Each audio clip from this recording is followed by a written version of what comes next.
भेजा और गाड़ियां यहाँ से हटवा दी हैं। डॉक्टर साहब से पक्ष जानने की कोशिश की थी तो उन्होंने कहा है कि मैं कुछ पक्ष अपना नहीं दूंगा, आपको या फिर शासन को या फिर प्रशासन को जो मेरा उखाड़ना है वो उखाड़ लेंगे, मेरा कोई उठाइए। गाड़ी को किस तरीके से हटवाया जा रहा है, यहाँ पे जो तमाम डॉक्टर के सहयोगी हैं, तमाम जो उनके स्टाफ के लोग हैं, अस्पताल के जो तमाम ठेकेदार हैं, उन्होंने कहा है कि मैंने सीएमओ को जवाब दे दिया है। आदरणीय उपाध्यक्ष जी जो है उनसे मिलना था। जगदीश हॉस्पिटल नहर रोड रुस्तमपुर में आज 10-12 सालों से संचालित हो रहा है। जिस सड़क पे पार्किंग होनी चाहिए उसकी व्यवस्था एकदम से नहीं है। सारी गाड़ियां बेतरतीब खड़ा हो जाती हैं, दाएं बाएं तिरछा नुक्कड़ खड़े होते हैं। बच्चे जो है बसों से आते हैं, सजनवा से, गीडा से, चाहे चौरी चौरा, चाहे कुसमी जंगल से, तमाम बड़े बड़े स्कूलों में पढ़ने वाले बच्चे 2-2 घंटा 3-3 घंटा बिना खाए पिए तड़पते हैं बसों में। पैदल चलना दुभर है। बच्चे चाहे महिलाएं चाहे पुरुष 1-1 घंटा 2-2 घंटा पैदल चलने के लिए इंतजार करते हैं। मेरा यही कहना है कि यदि संचालित हो रहा है तो अच्छी बात है। ये हमारे गोरखपुर के वासियों के लिए और बगल अगल के कई जिलों के लिए लाभदायक है, किंतु एक गुलाब के फूलों में कांटा होते हैं, उसी तरह से यदि अच्छाइयाँ हो रही है तो बुराइयां का प्रतीक है कि बच्चे, प्रसूति महिलाएं, जच्चा बच्चा या तो गाड़ी पैदा होकर मर जाते हैं या तो सड़क पर तड़पते तड़पते जान दे देते हैं। इसकी कोई सुध नहीं ले रहा है। सूचना सर किसको दी है? मैंने उसको सीएमओ को दिया है, उसके बाद नगर निगम के वो नगर आयुक्त को दिया है, जिसकी कॉपी मेरे सामने है आपके। मैं जीडीओ उपाध्यक्ष को दिया हूँ, मुख्यमंत्री को दिया हूँ, जिलाधिकारी को आज जाए थे लेकिन हमको समय नहीं, कल जिलाधिकारी को दे दूंगा। और सबसे बड़ी बात है कि यदि संचालित हो रहा है तो मैंने कहा ना कि गुलाब के फूलों में कांटे भी होते हैं, तो गुलाब का फूल यदि है जगदीश हॉस्पिटल बेशक है, लेकिन वहाँ मरणों की संख्या भी गिना जाए 10-12 सालों में तो हम समझते हैं सैकड़ों पार होगी। और उस सड़क पे इतनी भीड़ होती है, इतनी जाम होती है, बच्चे तड़प तड़प कर 2-3 घंटा तक रोते रोते, उनके नौनिहाल बच्चे जो माँ बाप के हृदय के टुकड़े हैं, उनको यदि तकलीफ होती है तो जगदीश हॉस्पिटल को भी तकलीफ नहीं होने देने का प्रयास करना चाहिए।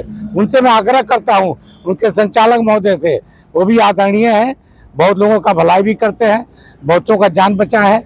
तो मेरी यही इच्छा है और चाहे मेरी डिमांड है कि उसको अपनी व्यवस्था करें कहीं, ताकि रोड पर जाम न लगे। यानी उनकी जो हॉस्पिटल की पार्किंग है उस सड़क में लगती है। उपाध्यक्ष जी से मैं मिला, आदरणीय उपाध्यक्ष जी, हमको नहीं पता था इतने नौजवान, इतने कुशल प्रशासक, इतने अच्छे मिलनसार व्यक्ति हमको तो। गोरखपुर शहर में अस्पतालों का संचालन किस स्तर पर और किसके सामने हो रहा है ये तो देखने लायक बात है, लेकिन हमारे पीछे अगर दिखा दीजिए तो ये गोरखपुर के नहर रोड का जगदीश हॉस्पिटल है। और यहाँ पर अभी कुछ दिनों पहले मुख्य चिकित्सा अधिकारी, जीडीए दफ्तर, नगर निगम पर शिकायत की जाती है, जिसके बाद हम यहाँ पर डॉक्टर साहब का पक्ष लेने आते हैं। तो डॉक्टर साहब पहले तो उन्हें बात करने की नहीं सलाह थी, किस तरह से बात की जाती है और क्या कुछ बात किया जाता है। डॉक्टर साहब पहले दाखिल होने के बाद केबिन में कहते हैं कहाँ से आप लोग आ गए, किसके बुलाने पर आप लोग आ गए। उसके बाद डॉक्टर साहब यहीं नहीं रुकते हैं, डॉक्टर साहब कहते हैं कि हम ऐसे ही हॉस्पिटल का अपने संचालन करते रहेंगे, किसके में औकात है जो हमारे हॉस्पिटल को बंद कर देगा। डॉक्टर साहब यहाँ भी नहीं रुकते हैं,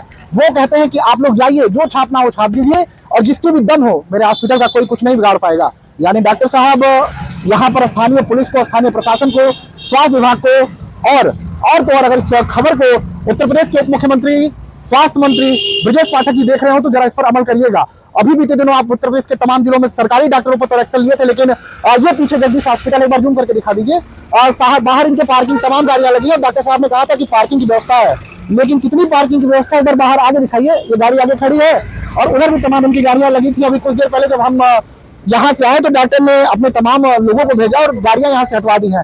डॉक्टर साहब से पक्ष जानने की कोशिश की थी तो उन्होंने कहा है कि मैं कुछ पक्ष अपना नहीं दूंगा, आपको या फिर शासन को या फिर प्रशासन को जो मेरा उखाड़ना है वो उखाड़ लेंगे, मेरा कोई कुछ नहीं उखाड़ पाएगा। डॉक्टर साहब ने मीडिया से भी बदसलूकी की और हमसे कहा है, हमसे नहीं, हमारे साथ जो तमाम वो लोग थे उनसे भी उन्होंने कहा कि आप लोग जाइए, जो छापना वो दिखा दीजिए, मेरा कोई कुछ नहीं बिगाड़ पाएगा। क्या मुख्यमंत्री योगी आदित्यनाथ के गृह जनपद में ऐसे डॉक्टर सीएम योगी आदित्यनाथ की साख पर दाग लगाते हुए नजर आ रहे हैं? क्या प्रशासन की उन व्यवस्थाओं को चुनौती दे रहे हैं? डॉक्टर साहब ने यहाँ तक कहा कि कहाँ नहीं जाम लगता है। वो कहते हैं कि अगर डीएम कार्यालय है तो वहां पर भी जाम लगता है। वो कहते हैं कि अगर एसएसपी ऑफिस है तो वहां पर भी जाम लगता है। वो कहते हैं अगर यातायात तिराहा है तो वहां पर देखिए गाड़ी हटवा दी गई है। एक बार दिखाइए गाड़ी को किस तरीके से हटवाया जा रहा है। यहाँ पे जो तमाम डॉक्टर के सहयोगी हैं, तमाम जो उनके साथ के लोग हैं, अस्पताल के जो तमाम ठेकेदार हैं, उन्होंने कहा है कि मैंने सीएमओ को जवाब दे दिया है, मैं मीडिया को जवाब नहीं देता हूँ। उन्होंने यही कहा है कि मैं सीएमओ को जवाब दे दिया हूं, लेकिन मैं मीडिया को जवाब नहीं दे पा रहे। साहब, जब हमें जवाब नहीं देंगे तो गोरखपुर की जनता क्या जानेगी कि आपने सीएमओ को क्या लिख के दिया है, आपके पास पार्किंग की क्या व्यवस्था थी। जब हमने आपके अंदर तमाम स्थानीय लोगों से बातचीत किया तो उन्होंने कहा कि वो पार्किंग सिर्फ और सिर्फ यहाँ पे स्थानीय उनके जो स्टाफ है उनको लिए रखी गई है। जब भी गाड़ियां आती हैं बाहर इर्द गिर्द लगाकर ट्रैफिक व्यवस्था बाधित की जाती है। फिलहाल गोरखपुर के मुख्य चिकित्सा अधिकारी, गोरखपुर के जिलाधिकारी, गोरखपुर के तमाम प्रशासनिक अफसरों से एक बार निवेदन है कि जब आप सीएम योगी आदित्यनाथ आते हैं तो आप इस शहर को चमका देते हैं, लेकिन एक बार ऐसे हॉस्पिटलों को और ऐसे माननीय डॉक्टरों को जरा सोचिए ना, माननीय डॉक्टर जो अपने केबिन में बैठकर फिलहाल बदसलूकी के ऊपर नजर आए थे, उन्होंने कहा है कि कोई जवाब नहीं देंगे। फिलहाल डिप्टी सीएम ब्रजेश पाठक से भी मैं उम्मीद करता हूं कि आप ऐसे अस्पतालों पर अपनी कठोर कार्रवाई दिखाएंगे और कहीं ना कहीं आने वाले समय में ऐसे डॉक्टरों के खिलाफ एक कड़ी कार्रवाई देखने को मिलेगी। गोरखपुर का ये जगदीश हॉस्पिटल है जो डॉक्टर भी इस तरह से बेलगाम होकर बातचीत करते हुए नजर आ रहे थे। मैं कोशिश करूंगा उस क्या कुछ आरोप लगा उसको भी आप आपको सुनवाते हैं।